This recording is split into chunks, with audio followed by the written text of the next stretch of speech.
Welcome to day 523 of our Web3 journey. I'm Ed Krasenstein here with my twin brother Brian. Remember, these videos are being sponsored by NFT Tech. They are an investor in the Web3 mobile app Desofy. And we actually have something to talk about in regards to Desofy today in the news. But first, Brian, there was a $10 million mistake made within the crypto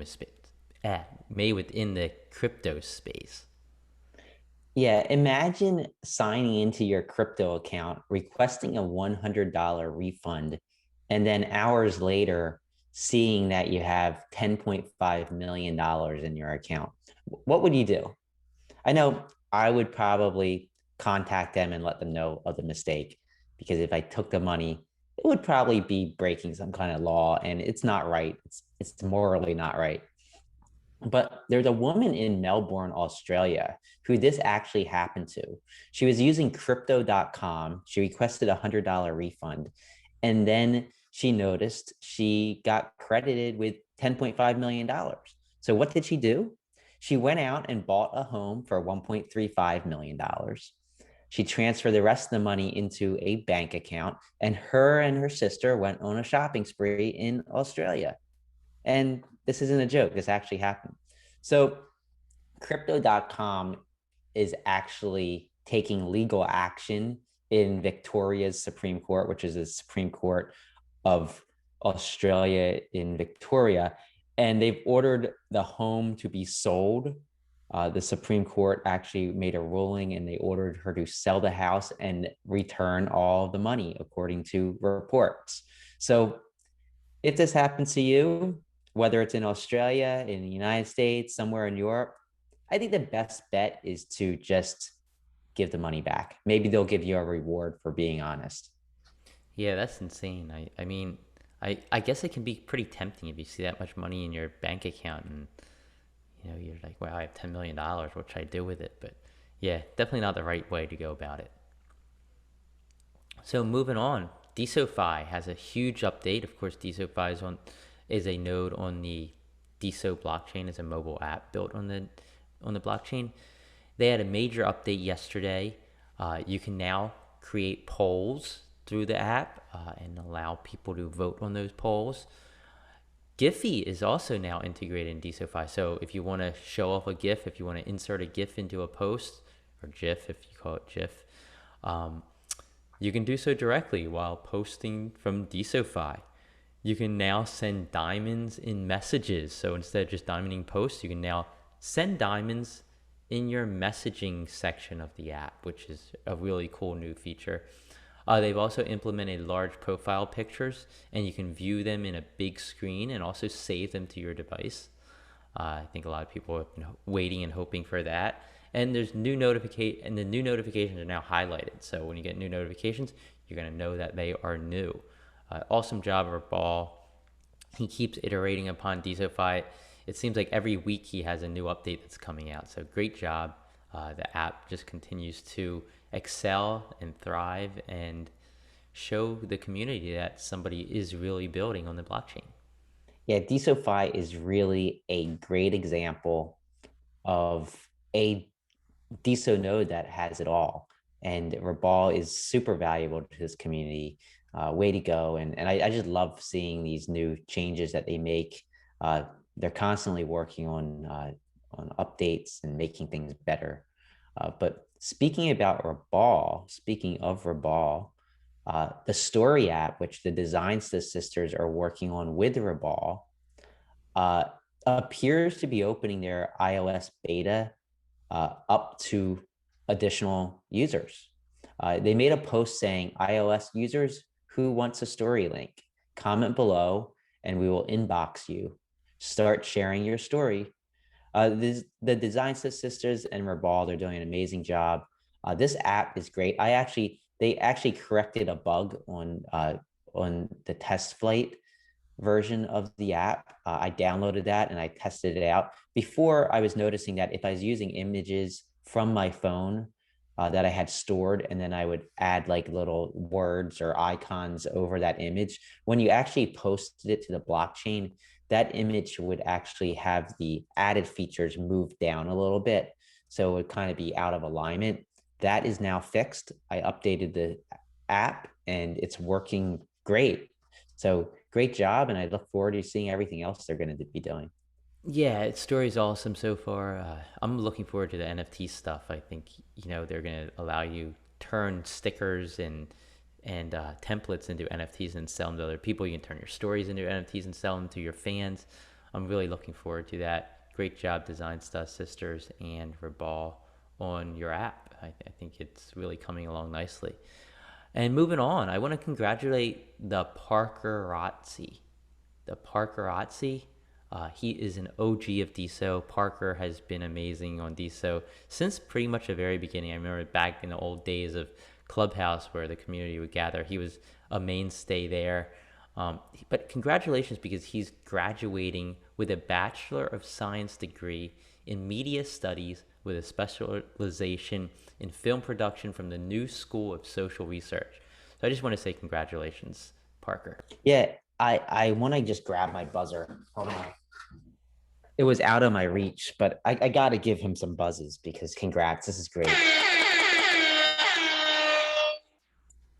And Parker, we've known you for probably a year and a half now. Uh, Communicated a lot on Clubhouse. You're a great guy. You're passionate about what you do, and you've worked hard for this. So congrats. Yeah, for sure. So Ash Diso, formerly Invest in Digital. So I believe Invest in Digital changed his name to Ash Diso. Can you confirm, Brian? Uh, I believe that's the case. I don't. So I'm almost certain. he made a post on Diso that Diso has appeared in the Polygon blog. So it's a blog post talking about decentralized social, which they refer to as DSOC, DESOC. But they do talk about DSO as well. And I'm just going to quote what they said in regards to DSO on the blog. Quote, the trade-offs made between UX and scalability are trickier to analyze. Take, for example, DSO, not to be confused with the term DSOC we've been using, a blockchain specifically created for social applications. DSO has scaled to over 1.5 million users, far greater than competitors like Lens, and with just over 50,000 profiles. But it lacks the surrounding ecosystem that Polygon users can benefit from, such as gaming and DeFi protocols. Imagine being able to use your Lens profile on Polygon as collateral with a DeFi protocol to take out a loan. This value additive composability benefit simply does not exist on DSO or any DSOC protocols built on standalone blockchains. So what do you make of that, Brian? Uh, I I read part of the article. I'm loving that that DISA is getting out there. I didn't get to read the entire article, and my wife just walked in and distracted me. So I lost you a little bit right there. Yeah, so I mean, it's saying there's it's basically saying Lens. I believe this is how if I'm reading it correctly. Lens has its benefits because it's built on Polygon. It's a layer two, where DSO being a layer one doesn't allow you to benefit from gaming and DeFi protocols. Uh, I think some of this might change once we get the MetaMask integration though. It's gonna be interesting to see if MetaMask allows for some of these things. I'm not technical enough to say for sure either way. Yeah, I know Paul Burke. If you're listening, I know you know a lot about Lens. I think he schooled me in a conversation I had with him. So if you can chime in, that would be great. Yeah, so moving on, Natter made a post that he's going to be giving a talk on the path to decentralizing social media, and this talk's going to be at Masari Crypto's mainnet 2012, which is going to be running between September 21st and the 23rd in New York City. So mainnet 2022, Nader Al Najri is going to be on hand giving a talk on decentralizing social media. This is a big event. I noticed that the Twitter account alone had over 140,000 followers. So I'm glad to see Natter finally starting to do things like this. I think that we need to have people attending events like this, conferences, and just getting the word out about DeSo, about DAO, about decentralized social media and Web3. And as we head into the new year, I hope that Natter is going to be doing this a lot. And maybe there'll be some hirees that can actually take the reins and do some of these events themselves so that Natter can continue to concentrate Did on just developing did you just say we're heading into a new year? It's as we only head into the new it's only year. I August, hope. Brian. What's that? It's only August. I said as we head into the new year. So in like 3 or 4 months, when things start picking up, hopefully, and I think as some of these features roll out, like MetaMask integration, like proof of stake, I think that that's probably going to be the time when they hire a COO to start branching out and really doing a lot of events. And I know we want to go to some of these events and help push things along for DSO as well as NFTZ. So what's going on with August being a big month? We're at the last day of August, and there really hasn't been any big news yet. Maybe they're waiting for the clock to strike 11:59 and then they're going to release everything. Now, I honestly think they probably push things back, hopefully not too long. I'm guessing it's coming. Some of these things are coming within a couple of weeks. I know MetaMask integration should be here any day now. But I think a lot of times with these things, you get ahead of yourself. You put out dates and start planning, and then little issues push them back. And I mean, I know this just with NFTZ. We've been saying Ethereum integration has been coming, but then we decided it's important that we do a rework of the UI and UX. So we concentrated on that instead. But timelines get pushed back, and I think it's probably not best to make promises, but maybe just give out guides. So maybe it looks like in August these things are going to happen if everything goes as planned, rather than saying August is going to be a huge month. Yeah. So the top NFT bidders over the last 24 hours, according to NFTZ, are as follows. And number one, Meta Philosopher. So back at it, bidding on a lot of NFTs over the last day, followed by NFT Pets, Disruptor, Mr. Music, Zia and Mead, MJL Michael, Vishnu Sularin, Peking, Garbo, and Shady Acres. And the top Diamond Day creators over the last 24 hours, according to our friends at Alton Base, these people received the most tips via the DeSo blockchain on their posts and replies. Paulie Hart, followed by Lil Lover, BitClout Artist, JD Armstrong, Stargazer, Goldberry, M. Her, Randier, Rehan Ree, and ECOE. And what are today's events? Thanks to Miss Katie Ann. Yeah, thank you once again to Miss Katie Ann for providing the list of today's events centered around DSO. 1:30 p.m. Eastern Time on Entra is Web3 Wednesdays with Caleb and Shantron.